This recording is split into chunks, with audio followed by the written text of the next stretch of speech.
Now, I've put the question here, what would cause an individual to fall outside their normal range? This was a fun little experiment we did. I wouldn't go so far as to call it a study because it wasn't overly well controlled, but we got one of our swimmers, did his normal training session. It was a session that specifically targeted the legs. He did a lot of work with his kickboard.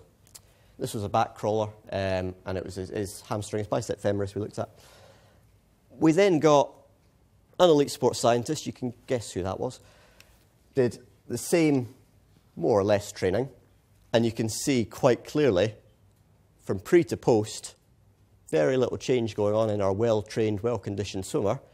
Our somewhat less well-conditioned sports scientist drastically changed. Now, clearly the conclusion is that I worked much, much harder than the swimmer, but also we could conclude that our swimmer, our well-conditioned athletes, don't show massive fluctuations just because of training. Their bodies are well-conditioned and well-trained to cope with the training loads that they go through. So what we did next was tracked individual athletes across 3 consecutive days, and we got them pre and post every training session. So we ended up with, over the 3 days, about 12 measurements. And hopefully you can see in the light here, our norm range in the dotted grey lines are here, and our dotted black line is the mean here. Now, most of these measurements fall within the normal range. So the training hasn't knocked them outside of their normal range. There's nothing to worry about. But there are 1 or 2, and if I just clean it up by removing all the ones that were within our range, we can see these 4 fall outside what this athlete would normally be considered their standard range for that muscle. And we can start to see patterns emerging. If we highlight these 2 at the top, the displacement's a little bit high. So that means that the muscle tone is a little bit on the low side. These 2 measures were both done pre-training, AM, in the morning. So first thing in the morning before any exercise, any warm-up, any activation, this swimmer comes in and his muscle tone is a little bit on the low side at that time in the morning. These 2 here, the displacement actually is fine. It's within that normal range, but the contraction time, the velocity, is a little bit faster than would normally be expected. So what's happened here? Well, these are in the afternoon, and again, they're pre-training. So they're before he's done anything, but now in the afternoon, having done a training session in the morning, his muscles are firing just that little bit faster, twitching just that little bit faster. So this allows coaches to make decisions, inform training protocols, in order to train the athlete at a specific time that works for them. It might also feed into competition. When is the best time to race? What's the best thing to do in the morning if you're racing in the afternoon? What's the best thing to do in the morning if you're competing in the afternoon? If you're playing in the evening, what do you need to do earlier in the day in order to try and make sure that your muscles are in the best state they can possibly be? And we can see that the demand from competition is far, far greater than the demand from training. So here we have pre and post warm-up, very little change. Post-race, we get a massive decline in displacement. So the muscle is very, very stiff. Clearly there's been an acute fatigue response that has affected this muscle. We then measure the post-warm down, and we can see a return towards what they were before, but not fully. Now, does that mean the warm down's been ineffective? Have they not warmed down properly? Or actually, is that okay? Is that acceptable? Are we happy with that as a warm down? That it's moving the right direction, it's getting there, and maybe when they go, leave the venue, leave the pitch, and they rest, that's going to carry on the rest of the way before they need to compete again. Or maybe, having warmed down and got back to this stage, that's actually a better stage to be at for the race later in the day, for their next match, for the second half, if this is half time. And what we do to look at that kind of picture is we look at our ranges again, our normal ranges, but these are slightly expanded. And what we talk about here is our individual athlete thresholds. So our thresholds here are where we would expect our athlete to fall. And these are for displacement. So, as Sergey said, you don't want to be too tight, you don't want to be too loose. You want an optimal level.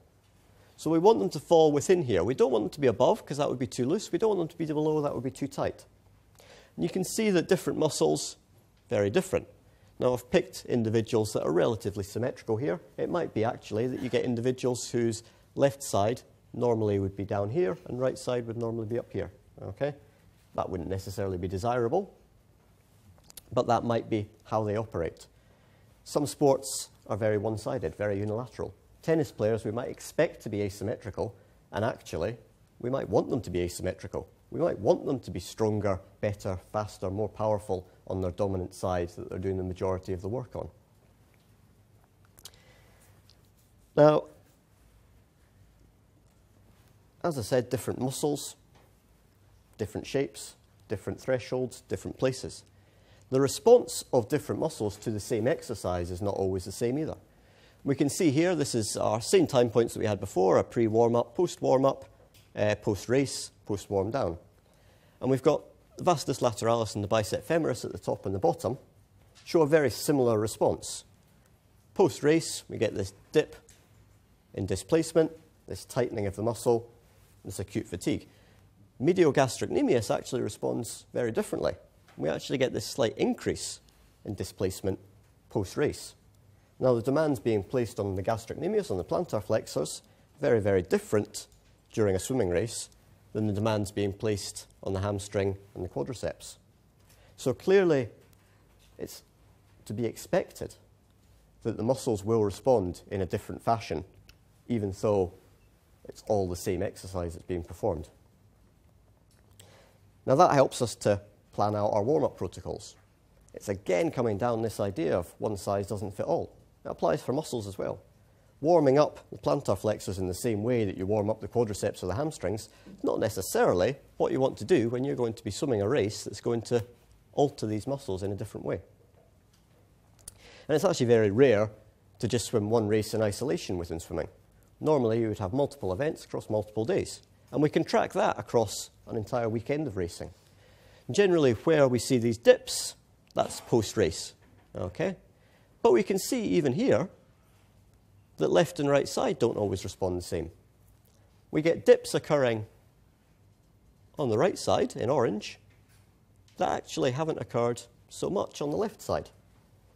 So our individuals, not only different muscles, but the same muscle on different sides of the body are responding very, very differently.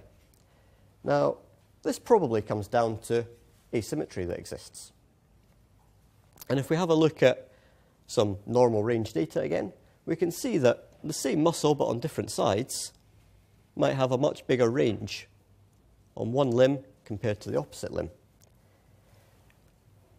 That bigger range results from greater variability in the response of that muscle.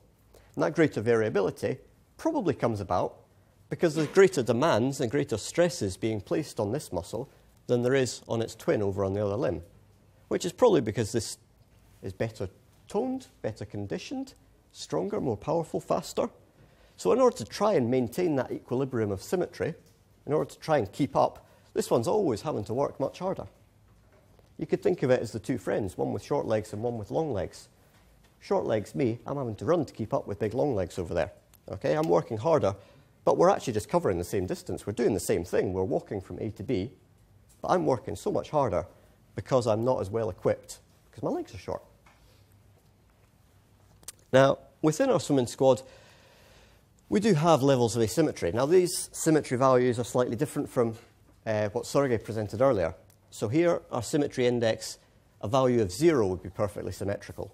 So the higher the value, the more asymmetrical the individual is. And some of the work that I've done in the lab has shown that individuals who are asymmetric in terms of their force production, their muscle function, in this case of the quadriceps group, their knee extensors, are more likely to show asymmetries in at least one of those muscles within the group, at least one of those heads. So, does that matter? Should we be trying to correct these asymmetries? And it's a question I get asked a lot, is less symmetrical better than more symmetrical? Is more symmetrical better than less symmetrical? Nobody ever asks, is less symmetrical better? Is more symmetrical better than less symmetrical? Is a decrease in asymmetry an improvement, or is it just a change? We measured one of our swimmers, particularly asymmetrical individual. We've got a range of muscles across the lower limb. a targeted S&C intervention was put in place to specifically try and counteract the asymmetries that we'd seen in this individual. 6 months later, we measured them again. 4 months after that, we measured them a third time. We can see that we've kind of plateaued a little bit here. So we got good increases, good response initially, somewhat plateaued, still going down in the bicep femoris. We completed the 12-month cycle by measuring them again 2 months later, and we can see that that asymmetry has been massively reduced, and we're now down below 20%, which, if you remember, Sergey, although the numbers were reversed, 20% or less was a value that we were interested in. That was the value we were aiming for. So we've managed to intervene here using the TMG as our objective marker to reduce the asymmetry. But has that been an improvement? We can't say categorically that it has, but I'd like to think so. And I'd certainly take the credit if he improves.